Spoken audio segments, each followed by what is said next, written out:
Hello. How many of you remember the feeling when you first time applied for a job?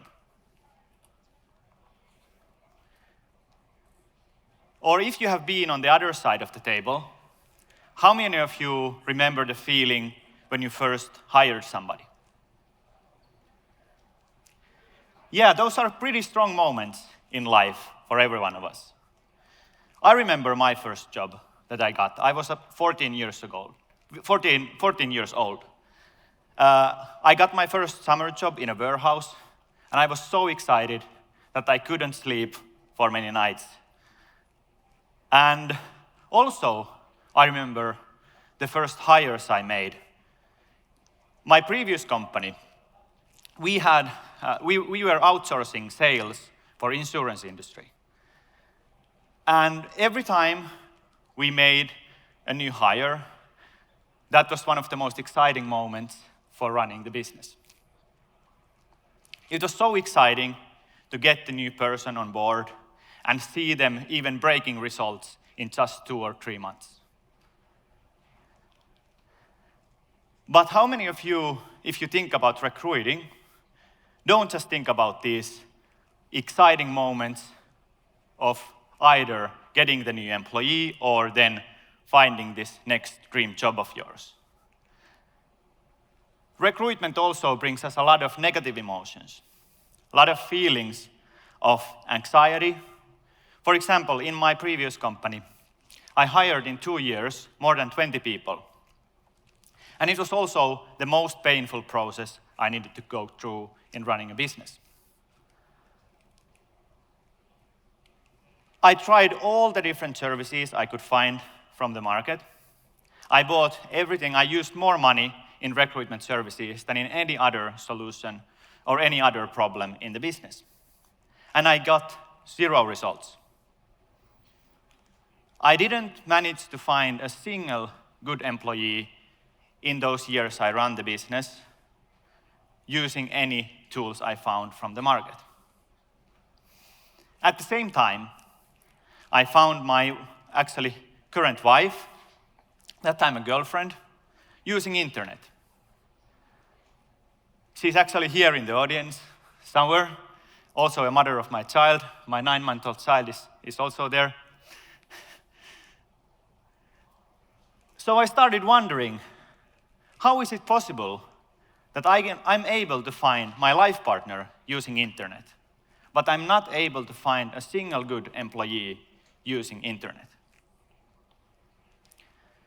So this thought started to haunt me so much that actually to the previous talk that was very interesting about the army leadership tactics, actually with my 2 army colleagues, we started a company called Jobilla, and we have spent the last 7 years of studying this topic. Why it is so hard to recruit people these days. And also, of course, what you need to do as a company to succeed in hiring.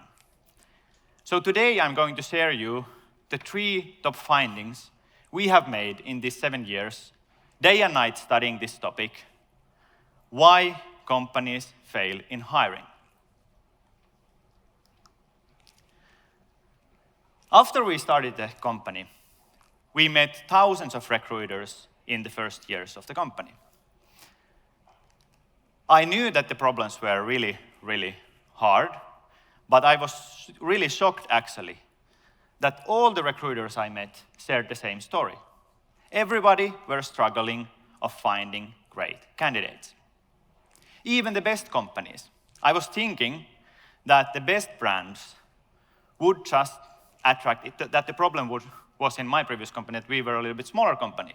But even the best brands in the industries were actually suffering of getting good candidates.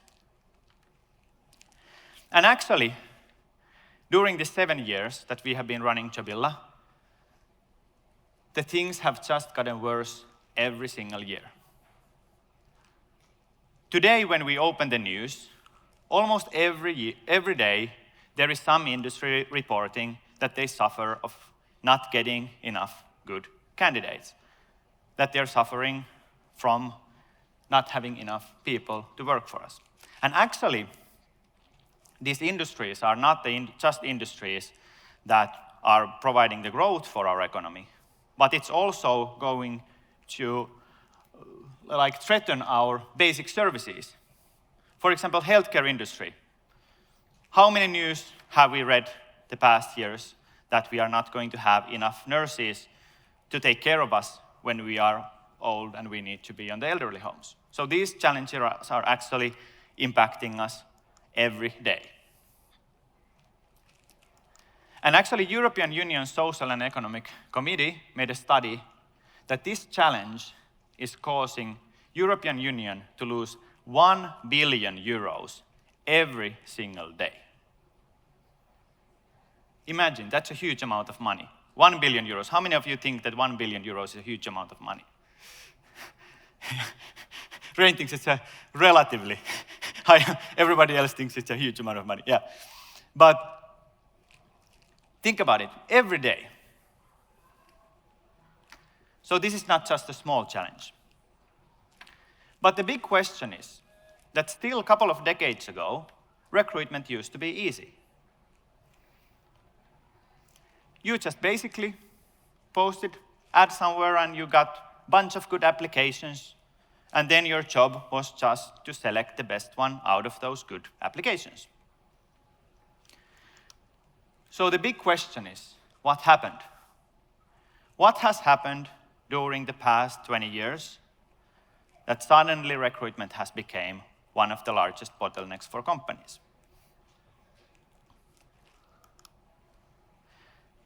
So I'm going to share you a couple of insights of what is happening in the market. This is actually not just caused by one trend, but there is actually multiple trends happening simultaneously on the market that are causing these challenges. And the two first ones are actually two opposite trends. We have had more rapid economic growth in the past 20 years than ever before in the history of humankind, but also at the same time we have aging population. Okay, how these two trends relate to each other? If we look at economic growth and how this relates to recruitment, there is actually more than double the amount of open jobs today than there was 20 years ago. So basically, companies are just recruiting faster and faster. They need more and more employees. But at the same time, if you look at the exactly same time period from the different trend, which is the aging population, we actually today have less available workforce than we had 20 years ago. So is this a surprise that suddenly it's getting harder of getting good employees? And what we need to be really concerned is if you look at the trend lines here, the amount of open jobs go up pretty quickly, and the aging population, so the number of available workforce we have on the market, goes down. So this situation is just going to get worse and worse in the becoming years. So to sum up, previously we had this situation as recruiters that there was a line of good candidates waiting to work for our company. And today we are in completely opposite situation. This is not a competition of talent. This is a war for talent. We need to fight to get the best candidates to work for our companies. And if we would compare this to the children's game, hide and seek, previously the situation was that we were the ones, as employers, we were the ones that were hiding, and the employees were seeking to find us, to get to work for us. But now the tables have turned. The candidates don't need to do anything. There is companies fighting to get them to work for them. We need to be the one seeking.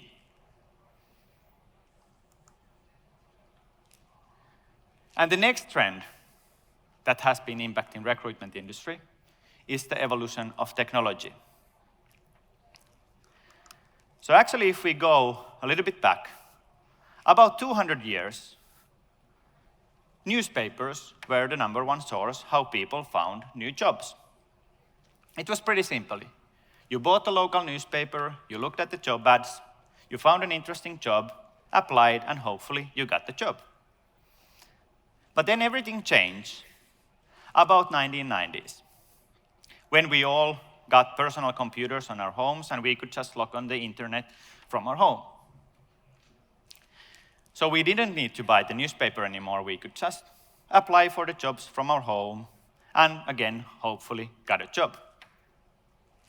But the challenge here is that actually, 2010, there started exactly the same kind of revolution, new technological era, the smartphone era.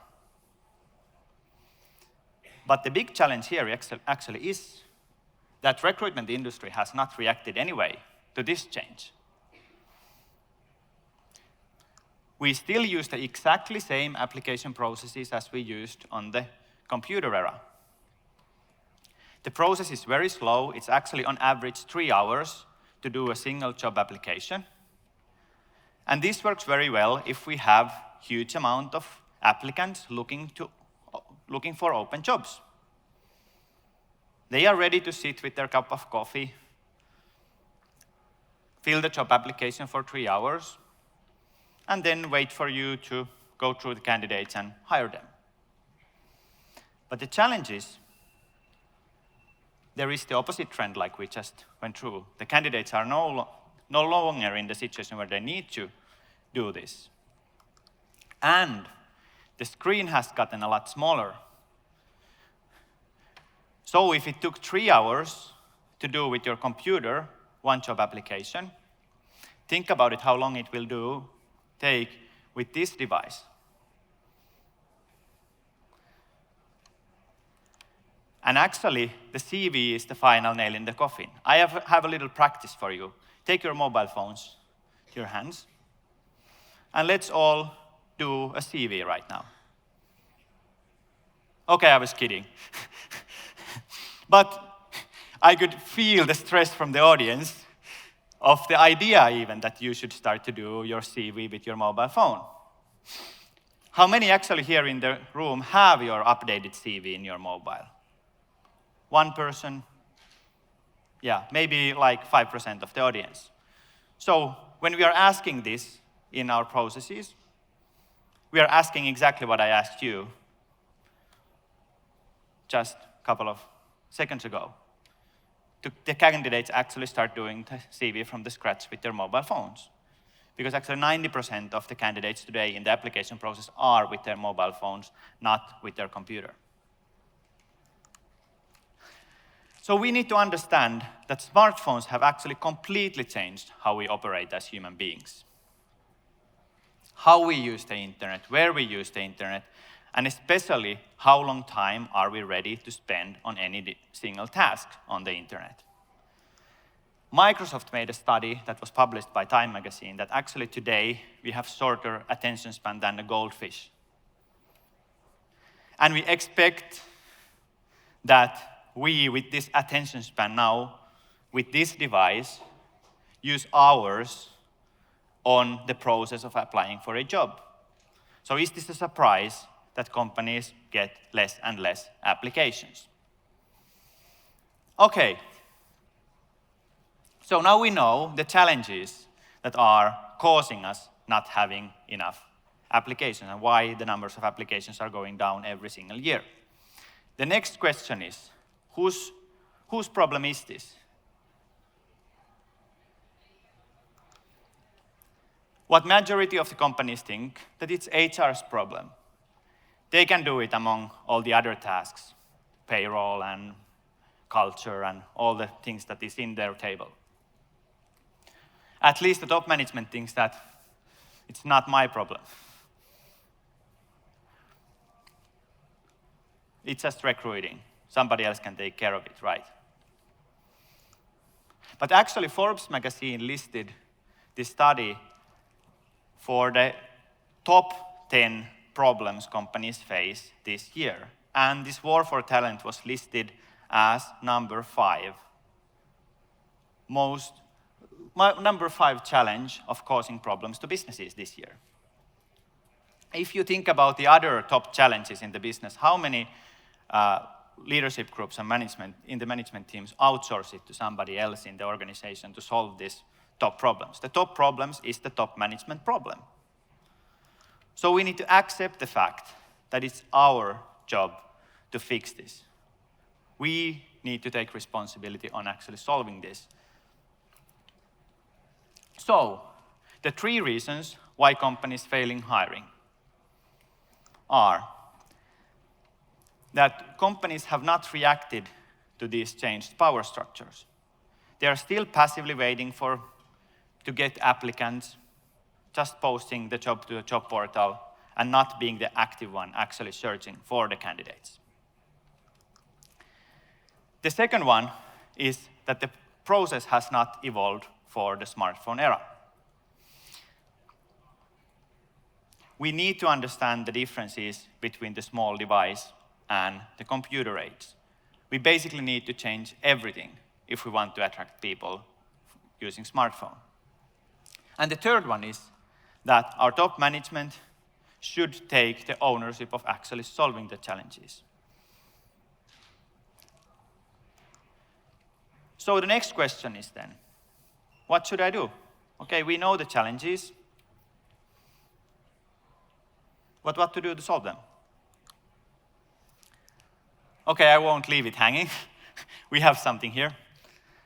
Like I said, last 7 years, we have spent to study the challenges, but also what companies need to do to actually succeed in hiring in this really, really difficult economic situation. And the first one is that you need to change how you approach the candidates. You cannot use channels where you passively just wait for the candidates to search for you. You need to be the active one and go there where the candidates are. For example, social media. The second one is that when we know that the candidates are with this small device, with their mobile phone, it needs to be really, really quick for them to open connection with you. Keywords for succeeding in mobile in anything is fun, quick, and easy. And the third one is that when you get those candidates, you need to understand the fact that there is a bunch of other companies competing also of these same candidates. So treat those candidates as if they would be your best customers. I have actually, during the 7 years running Jobilla, I have had 0 job interviews. But I have had tons of coffee meetings, lunches with exciting people that I want to get to know that could potentially be a great match for us. I need to be the one impressing the candidate at the same way as they need to impress us as employers. And actually, one of the favorite things in this digital evolution is that we are able now to measure everything. We can get numbers from each and every single stage of the process. And so you don't need to base the facts on, or base it on guessing if your process is working or not. You can look at the numbers, measure everything, and see what is actually working and what is not. And then you can become better after each and every recruitment, and you will succeed better the more you recruit. So, basically, if you apply these techniques, we have seen from thousands of companies, when they start applying these techniques in their recruitment, they start succeeding even in this difficult recruitment market. And actually, they can even turn recruiting into their competitive advantage. Thank you.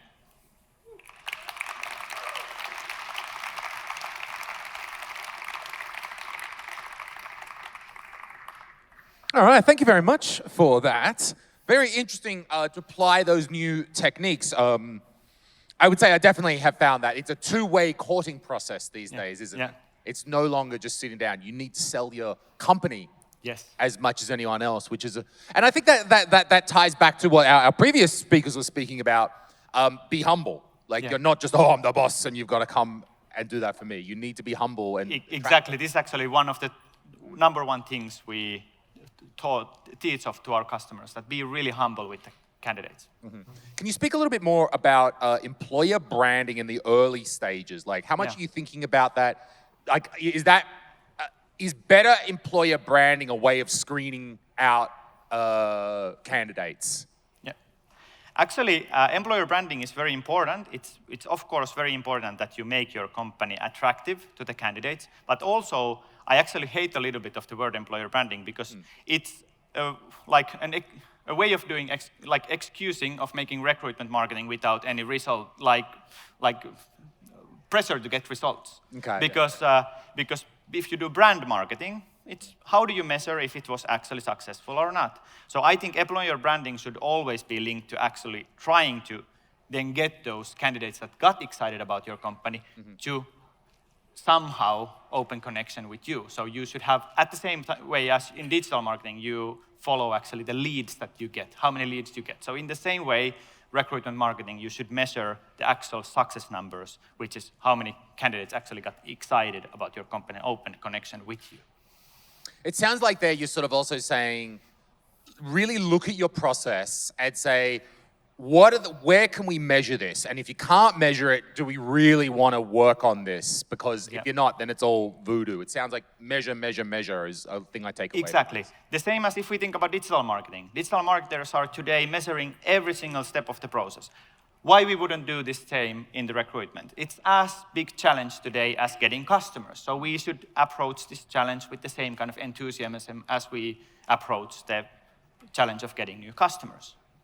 I like that idea. It is a challenge there. All right. Anyway, Henri, thank you very much for your time today. One more round of applause. Thank you, sir. Thank you.